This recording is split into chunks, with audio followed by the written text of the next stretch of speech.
Bonjour, bienvenue sur la chaîne Lotus Pacham. Donc c'est la partie 2 de Ramana Maharshi. Voilà ce yogi de la connaissance qui a rien à voir avec faire de la gym, bien sûr. Et puis voilà, c'est quelqu'un qui a vécu en fait au siècle dernier. Enfin, je remets mes pieds dans la terre, voilà.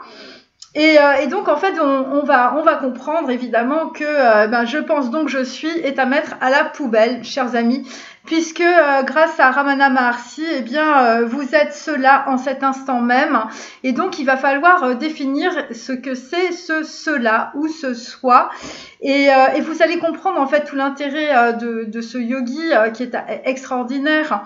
Voilà, et bien parce que lui a compris que l'esprit transcendait le corps. Alors comment il a fait?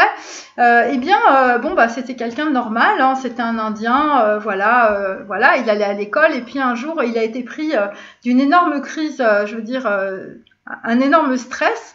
Voilà, il s'est dit mais si je meurs, qu'est-ce qui se passe? Et donc en fait, il s'est retrouvé, en fait, il a eu une expérience un peu extatique, on va dire, voilà. Et donc en fait, il a compris que quand le corps meurt, en fait, l'esprit le transcende en fait et transcende aussi la mort du corps. Donc en fait, il a compris que, on va dire, même si on avait un truc, en nous-mêmes, c'était indépendamment en fait du corps. Donc il y avait quelque chose qui vivait en fait en nous-mêmes, hein, une énergie évidemment qui était indépendamment en fait du corps et qui transcendait la mort. Voilà. Donc déjà on sent quand même que le mec, au niveau de l'ADN, enfin il est pas comme nous. Hein. Nous déjà on parle de la mort, on a peur. Hein. On se cache derrière les fleurs et les chrysanthèmes. Et donc en fait. Et donc, qu'est-ce qu'il a compris? Il a compris que ça signifiait que si, en fait, l'esprit est toujours présent alors que le mec, il était par terre et qu'il était peut-être dans une histoire de mort imminente ou ce genre de choses. En tout cas, il a vécu quelque chose comme ça. Il avait 16 ans. Eh bien, il a compris que l'esprit ne mourrait pas. Bon, alors après, moi, j'essaie de comprendre, de décrire tout ça.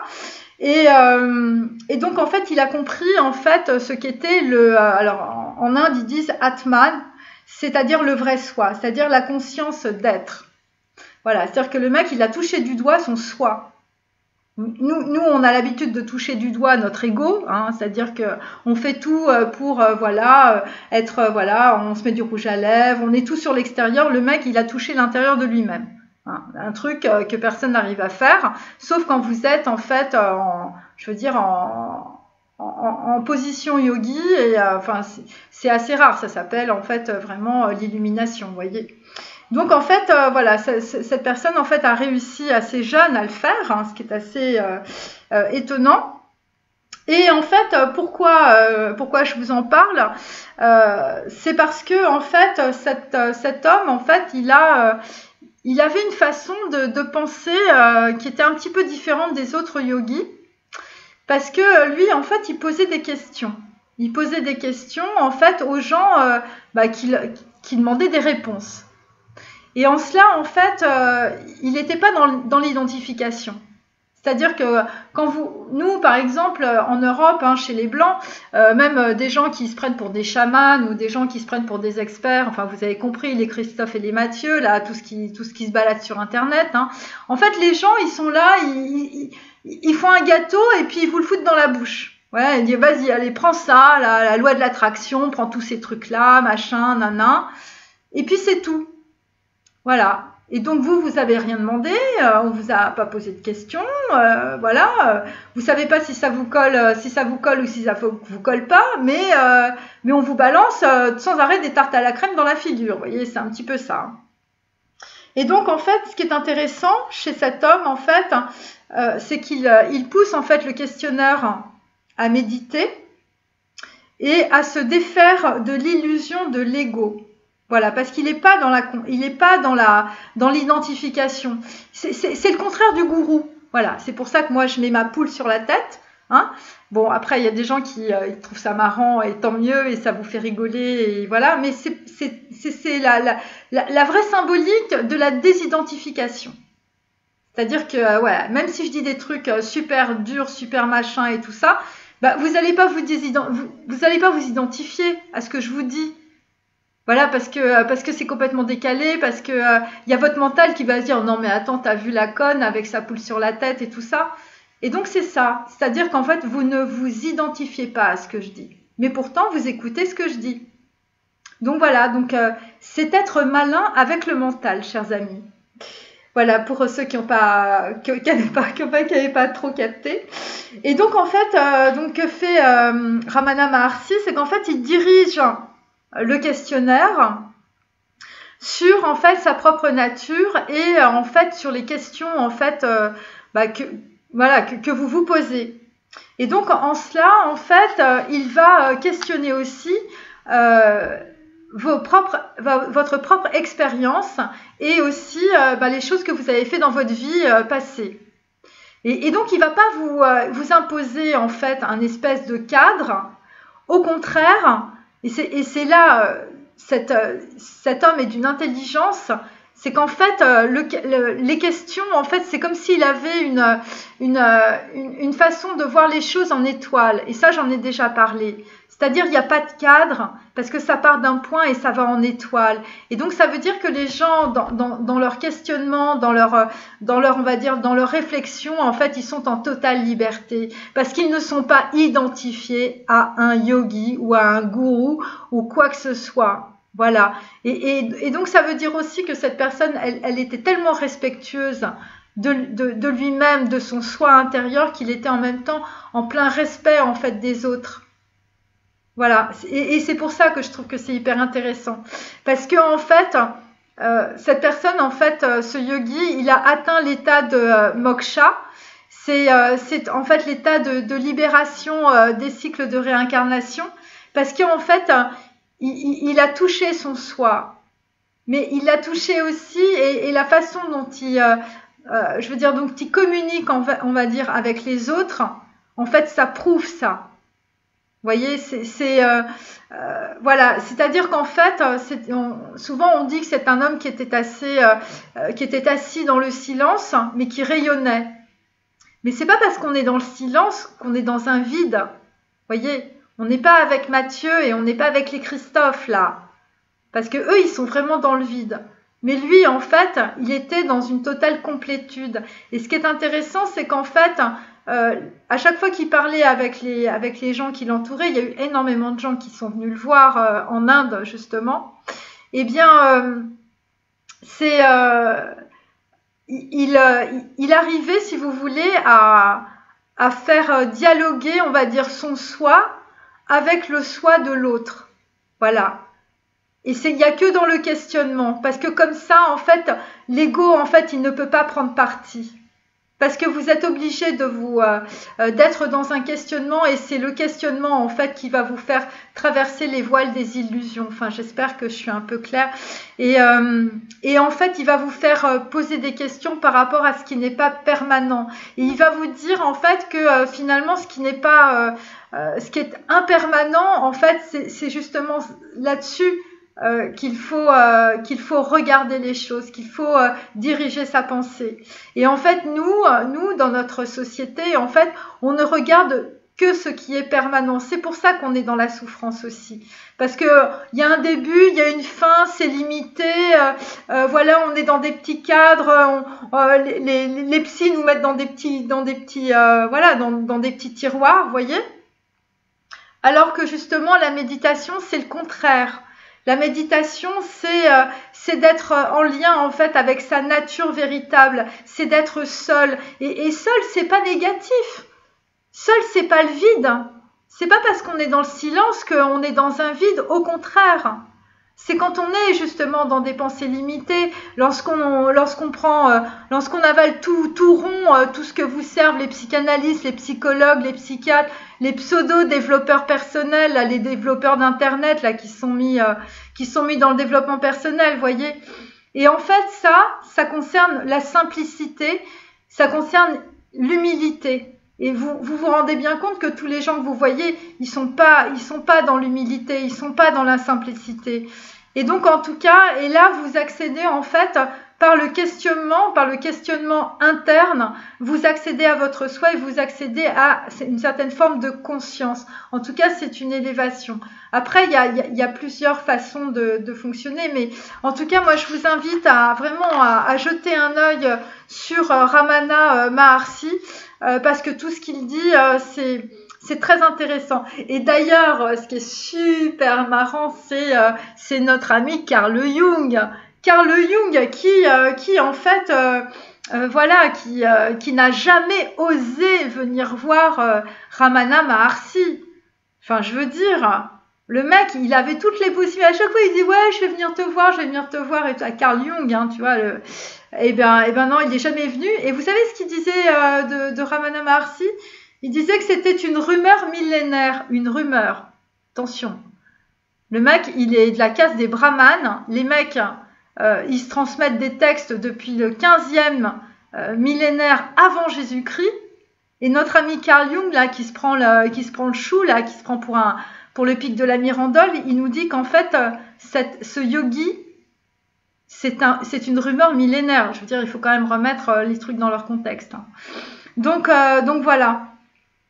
Et donc pourquoi? Eh bien parce que Carl Jung était sur un débat théorique, voilà, et donc en fait, voilà, et le mec il était à fond dans la dualité du mental, et c'est pour ça que je vous dis le problème des Européens, c'est qu'ils sont beaucoup dans la dualité du mental, hein.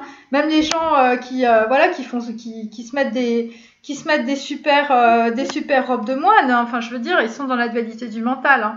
Donc voilà, donc en tout cas, vraisemblablement par rapport à Ramana Maharshi, là on n'est pas dans la dualité du mental, avec les Védas on n'est pas dans la dualité du mental, et visiblement eh bien de rechercher la source de l'ego, hein, parce qu'à la base c'est ça, hein, là, quand vous posez des questions et tout ça, ou quand les gens vous posent des questions, ou quand vous vous posez des questions entre vous, eh bien c'est aussi la recherche du soi, et ça concerne pas une pratique religieuse, hein, parce qu'en fait les Védas, bon d'après ce que j'ai compris, après je veux dire je suis pas une grande spécialiste, je suis une spécialiste de rien, moi je suis juste une spécialiste de moi, hein, et encore hein, j'essaye d'avancer, et des fois la poule, je veux dire elle a du mal à marcher, hein.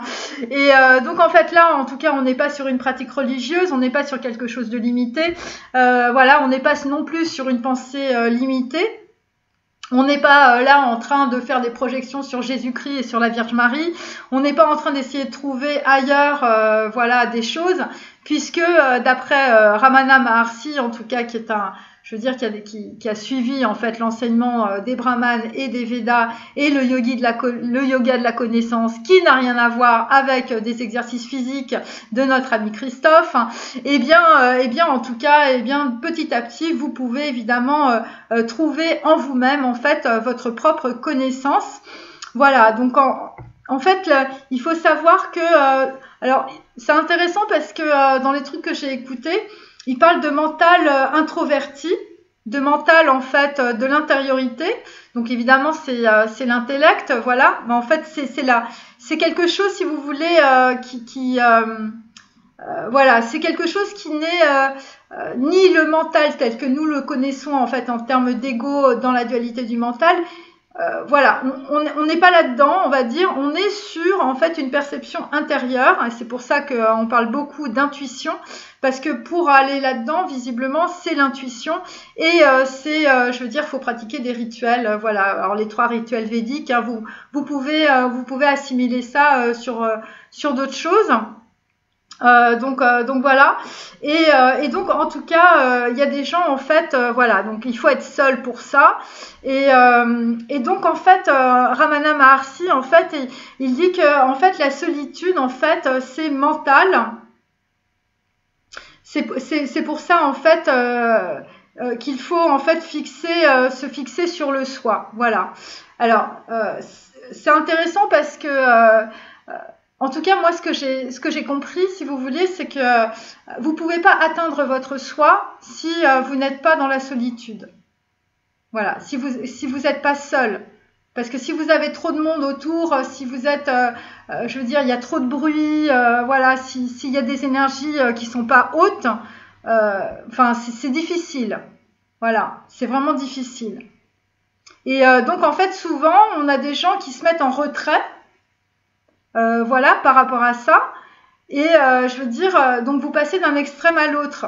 Mais en fait, bon, en tout cas, moi, c'est ce que j'ai vu dans les pays asiatiques, les Européens, je veux dire, par rapport à ça, ils pètent les plombs. Hein. Soit ça devient enfin, je veux dire, on peut pas leur parler, hein, ils sont complètement en retrait. Ou sinon, enfin, je veux dire, enfin, c'est très spécial quand même. Hein, je veux dire, les mecs, ils vous disent tous, I am in the retreat. Hein. Les mecs, ils sont tout le temps en retraite, quoi. C'est dingue. Et donc, en fait, ça veut dire que l'être humain blanc, en fait, il passe d'un extrême à l'autre. Alors qu'en fait, ce que nous dit Ramana Maharshi, c'est qu'il faut trouver en fait un équilibre entre une activité qui est nécessaire et aussi, on va dire, un soi qui a besoin d'être, on va dire, nourri. Voilà. Et ça, c'est important et c'est pour ça qu'en fait, souvent, on entend les gens dire oui, il faut s'ancrer, il faut s'ancrer. Bon, évidemment, ça veut rien dire, surtout dans notre société, mais en fait, voilà, parce que et il faut essayer de ne pas être, ce que j'ai capté aussi, il faut essayer de ne pas être, on va dire, dans l'effort. Hein. Voilà. Parce que l'effort, ça vous emmène sur de la servitude. Donc en fait, les choses que vous faites, en fait, il faut les faire avec le cœur. Alors, il y a des gens qui me disent, ouais, c'est vachement bien ce que tu fais parce que tu fais les choses, en fait, que tu as envie de faire. Mais enfin, je veux dire, il faut lâcher beaucoup de choses pour arriver à ça. Je veux dire, ça se fait pas tout seul. Et, euh, et donc, en fait, il faut pas, quand par exemple, quand vous avez des obstacles, en fait, quand vous sentez qu'il y a des trucs qui sont bloqués et tout ça, c'est parce que en vous-même, en fait, c'est la dualité du mental, c'est votre ego, en fait, qui fait que vous êtes devant ces obstacles ou vous êtes devant des choses, en fait, que vous n'arrivez pas à résoudre. Mais, euh, mais si par exemple vous lâchez les choses, si vous faites, bon alors lui, Ramana Maharshi, enfin je veux dire il avait 16 ans, le mec il a fait comme s'il était mort, vous voyez, mais c'est symbolique hein, de comprendre ça aussi. C'est-à-dire que si vous êtes plus dans l'ego, si vous lâchez l'ego, et ben ça donne ça. Si vous lâchez l'ego, vous avez le soi qui apparaît. Je veux dire c'est un truc d'équilibre quantique. Donc voilà. Bon bah écoutez, en tout cas pour cette capsule, j'ai terminé. Bon, j'espère que j'ai été un petit peu claire. Voilà, mais en tout cas, je vous conseille d'aller voir. J'essaierai de vous mettre deux ou trois vidéos de Ramana Maharshi. Voilà, le yogi de la connaissance et surtout le troisième œil, hein, l'ouverture de la conscience avec les Védas. Voilà, c'est pour ça que c'est pour ça que je me suis permise aussi de faire les deux vidéos d'avant sur Mathieu et Christophe, parce que là vous allez comprendre la différence qu'il y a entre les gens, je veux dire, qui se prennent pour des experts et qui sont dans la dualité du mental et qui peuvent vous faire perdre beaucoup de temps. Et vraiment un enseignement en fait qui date de 4000 ans. Voilà, c'est la différence. Vaut mieux aller aux racines et puis aller trouver en fait les informations rapidement. Ça vous évitera de tourner en boucle chez des psychiatres ou avec vos médicaments. Voilà, moi je fais ça pour ça. Allez, salut!